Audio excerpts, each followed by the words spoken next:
Did you know that there was once a giant red camel that haunted the Arizonan frontier in the 19th century?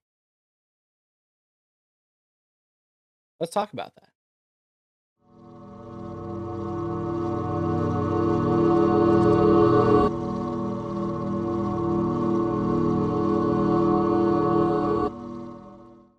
As we know, there have been many a tale of monsters and creatures through the world we know as cryptids. Folk stories from around the world, around the country, other countries, just stories of creatures and alleged sightings of things that run and bump in the night. But today, I'm going to talk about one from my home state of Arizona.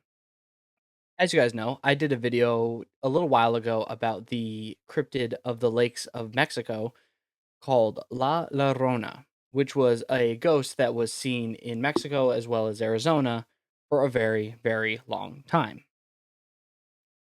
But today, I'm going to dive into a creature of Arizonan origin and descent, a creature known as the Red Ghost. During the westward expansion of the United States, military forces were constantly on the lookout for an easy means of transportation across arid regions, something to carry their supplies, their weapons, just make life a little bit easier for the soldiers. Many people had proposed for the United States military to use camels as said means of transportation. Then in 1855, Secretary of War Jefferson Davis had approved with a budget of $30,000 for camels to be used by the U.S. military to carry around their supplies. This move would then be known as the Camel Corps. The project itself was originally a success, but due to the American Civil War, it was quickly abandoned, with some people, including Jefferson Davis, joining the Confederacy. The camels were typically sold off or even abandoned by the US military and were just said to be roaming around for long periods of time after their abandonment. Some of them were sold, but a lot of them just ended up wandering the desert for years and years until they eventually had passed away. Our legend begins in the year 1883 when two Arizona ranchers left their house to go check on their cattle. After they went outside, they heard the dogs barking very loudly, so they went to go investigate.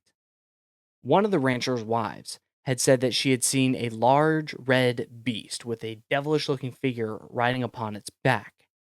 So when they went to go investigate, she decided to go inside and lock herself behind the door until the men returned safely from their investigation.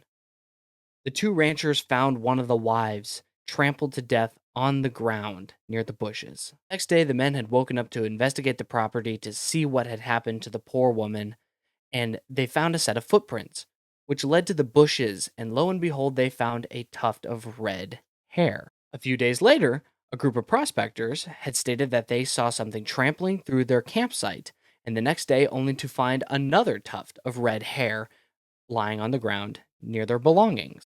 After the prospectors, the creature was sighted once again a few days later and was said to be about 30 feet tall.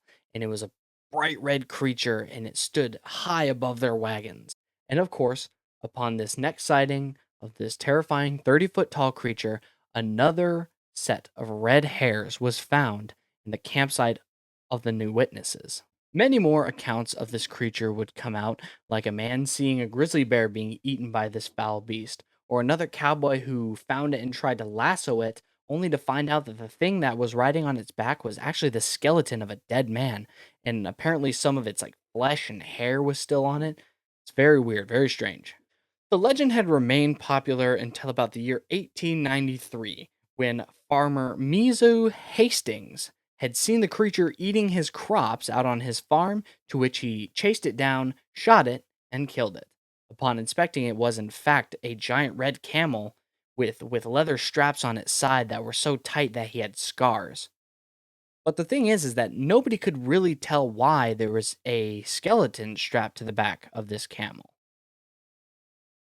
Some say that it was a prospector dying of thirst and was on the back of his camel when he died, and therefore it just continued to wander around with its skeleton on its back. But in the end, there are very few stories that really tell us what exactly the red ghost is. Did Mizu Hastings actually kill the red ghost? Was it a prank? Was it actually a 30-foot tall camel that was on his property? Or does the legend still live on? Does the red ghost still haunt the deserts of Arizona? I guess we'll never really know, will we? Anyway, thank you guys so much for tuning in. I really appreciate it. I hope you guys are having a good week. And as always, like, comment, share, subscribe, and I'll see you in the next video. Bye bye.